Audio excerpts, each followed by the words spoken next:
آپ ذرا بتائیں حقیقت کیا؟ تو اس حقیقت کو جاننے کے لیے، اور ظاہر ہے وہ آج حقیقت سامنے آ جائے گی، پھر وہ چاہے سہیل افریدی کے حق میں ہوئی، چاہے خلاف ہوئی، چاہے حکومت کے خلاف ہوئی، چاہے حق میں ہوئی، تو سب کو پتہ چل جائے گا، ایٹ لیسٹ دودھ کا دودھ اور پانی کا پانی ہو جائے گا کہ ہوا کیا تھا۔ اچھا، ایک تو خبر یہ ہے، شبیر ڈار یہ جیو نیوز کے رپورٹر ہیں، اڈیالہ جیل کو، راولپنڈی کو کور کرتے ہیں پچھلے ایک لمبے عرصے سے، بڑے اچھے صحافی ہیں، دوست ہیں، ان کی جانب سے خبر دی گئی، اور ظاہر ہے ان کی یہ ایک بڑے صحافی ہیں جو اڈیالہ کو کور کرتے ہیں، خبریں تو ان کے پاس ہوتی ہیں، اگرچہ یہ پچھلے جو علاج والا خان کا معاملہ تھا، یہ جو اڈیالہ جیل سے نکالنے والا، تو ہمارے دوست احمد بھٹی صاحب ہیں، دنیا نیوز کے رپورٹر ہیں، شبیر ڈار صاحب، دیگر صحافی، تمام یہ اڈیالہ کور کرنے والے یہ دعویٰ کر رہے تھے نہیں جی کوئی نہیں خان کو لے کر جایا گیا، سب افواہیں ہیں، سب ایسے جھوٹ ہے، پراپیگنڈا ہے۔ اس کے بعد پھر تصدیق ہوگی کہ اڈیالہ سے پیمز تو لے جایا گیا تھا۔ بہرحال اب یہ دعویٰ کر رہے ہیں کہ sources said there is a possibility one of Imran Khan three sisters will be allowed to meet him on Tuesday, permission may be also be granted for one of his lawyers. کہہ رہے کہ عمران خان کی جو تین بہنیں ہیں، علیمہ خان، ڈاکٹر عظمیٰ خان اور نورین نیازی، تینوں میں سے کسی ایک کو ملاقات کی اجازت، یہ جو اگلا منگل آ رہا ہے، آج اتوار کا دن ہے یعنی پرسوں، کسی ایک بہن کو ملاقات کی اجازت دی جا سکتی ہے، اور جو وکلا ہیں، وکلا میں سے کسی ایک وکیل کو، پچھلے منگل بھی خبر چلی تھی کہ بیرسٹر گوہر صاحب کو اجازت غالباً مل گئی تھی اور وہ اندر نہیں گئے، بعد میں انہوں نے کہا بھائی مجھے تو اجازت ملی ہی نہیں تھی، اگر مل جاتی تو میں جا کے ملاقات کر لیتا۔ تو اب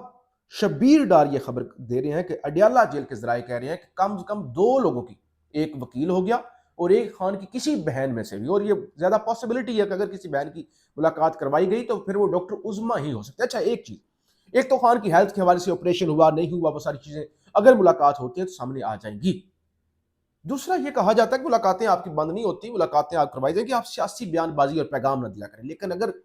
8 فروری کی کال ہے، خان کو ظاہر ہے بتایا جائے گا۔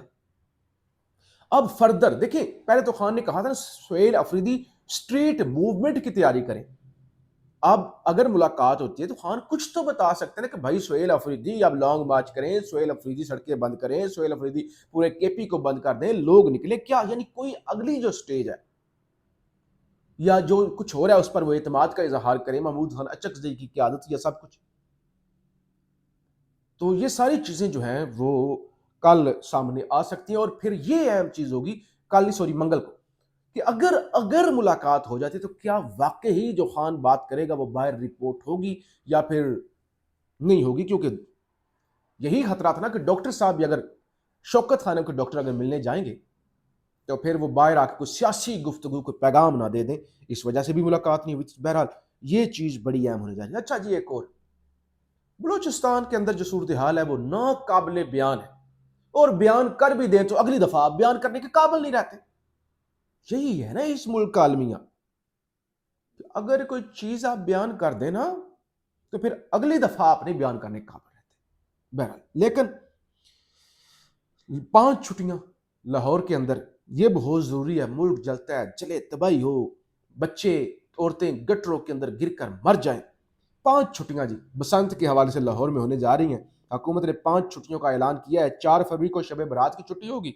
5 فروری کو یوم کشمیر کی، اور 6 سے 8 فروری تک بسنت کی تقریبات ہوں گی، چھٹیاں ہوں گی، اسکول، کالج، یونیورسٹیز اور تمام دفاتر بند رہیں گے۔ تو یہ یعنی اچھا، ایسا ملک جس کو دن رات کام کرنا چاہیے، آج یہ خبر میرے سامنے، یہ میں آپ کے سامنے رکھ دیتا ہوں۔ شہباز رانا صاحب اکانومی کے نمبر 1 رپورٹر ہیں پاکستان میں، کہتے ہیں ہر پاکستانی جس پر پہلے 2,94,000 روپے قرضہ تھا، ہر انڈیویجول پر اتنا قرضہ ہے ملک پر کہ ہر ایک شہری پر 2,94,000 قرضہ ہے۔ شہباز رانا صاحب دعویٰ کرتے ہیں کہ یہ جو شہباز شریف صاحب کی حکومت کا پہلا سال تھا نا 24 سے 25، یہ جو نئی حکومت ابھی فارم 47 والی بنی، یہ قرضہ بڑھ کر 13% قرضہ بڑھ کر اب 3,33,000 فی کس، یعنی اگر ایک فیملی کے اندر 5 لوگ ہیں تو وہ کوئی 20 لاکھ کے مقروض ہیں، جو حکومت نے قرضے لیے ہوئے ہیں اس حوالے سے ان کے شیئر یہ بنتا ہے، باقی جو ان کے ذاتی ظاہر چیزیں ہیں وہ تو ایک الگ سے ہے نا۔ تو یہ بہرحال چیزیں ہیں۔ بہرحال پی ٹی آئی ایک ہی بیانیہ چلا رہی ہے اور تحریک تحفظ یعنی پاکستان کہ فوکس 8 فروری پر، کہ ہم نے کسی چیز کے اندر نہیں الجھنا، 8 فروری پر فوکس رکھنا ہے، اور یہ بھی کہا جا رہا ہے کہ یوم انقلاب 8 فروری نہ جزوی نہ علامتی بند مطلب مکمل بند. یہ نہیں کہا جا رہا کہ علامتی طور پہ ہڑتال ہوگی، علامتی طور پہ دھرنا ہوگا، نہیں، بند مطلب بند مکمل طور پہ بند کیا جائے گا. اور رات کو ایک اور افسوسناک خبر آئی، رات کو تقریباً 1 بجے کے قریب جاوید ہاشمی، ملتان سے باغی رہنما مخدوم جاوید ہاشمی صاحب، ان کے گھر پر چھاپا مارا گیا. ان کی بیٹی، ان کے داماد، ان کے نواسے، ان کو ہراساں کیا گیا. بعد ازاں ایک ویڈیو پیغام بھی آیا جس میں ایک بچہ زخمی بھی تھا، جاوید ہاشمی صاحب کا نواسا، اور وہ بتا رہے تھے کہ میرے گھر پولیس کا دھاوا، میری بیٹی، داماد اور چھوٹے نواسے کو چوٹ کے باوجود انہیں محصور رکھا گیا. زاہد بہار ہاشمی جو ان کے داماد ہیں، ان کو گرفتار کر لیا گیا. تو یہ تو معاملہ ہے. اور اب جو دعوے ہو رہے ہیں دوسری طرف سے، وہ دعوے یہ ہو رہے ہیں کہ بھائی وہ اصل میں بجلی چور ہیں. جاوید ہاشمی صاحب، ان کے داماد نا، لاکھوں روپے کی انہوں نے بجلی چوری کی ہوئی ہے، اس لیے آدھی رات کے وقت ان کے گھروں پر چھاپے مارے گئے. یہ تو تماشا ہے. بہرحال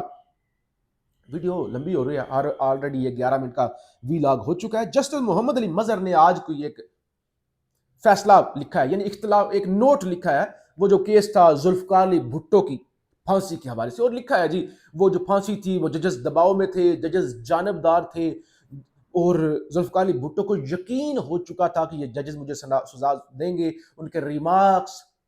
اور ان کا جانبداری جو ہے وہ واضح تھی، یعنی وہ بائسڈ تھے. اور انہوں نے بہت کچھ لکھا، جب ججز ایسے ہو جائیں تو پھر انصاف کا قتل ہوتا ہے فلانا، یعنی ایسی پوری کتاب چھپنی چاہیے اس پر. لیکن محمد علی مظہر سمیت کیا آج بھی ججز صرف ریمارکس اور ججز کے اٹھنے بیٹھنے اور بولنے سے پتہ نہیں چل جاتا کہ یہ کیا فیصلہ کریں گے؟ اور کیا آج عدالتی قتل نہیں ہو رہا؟ یعنی ذوالفقار علی بھٹو تو سب کو یاد ہے اور ظاہر عدالتی قتل تھا، لیکن آج کی صورتحال کسی جج کو یاد نہیں کہ کل کو یہی ججز کتابیں لکھ رہے ہوں گے. فیڈ بیک ضرور دیجیے گا. پاکستان زندہ باد.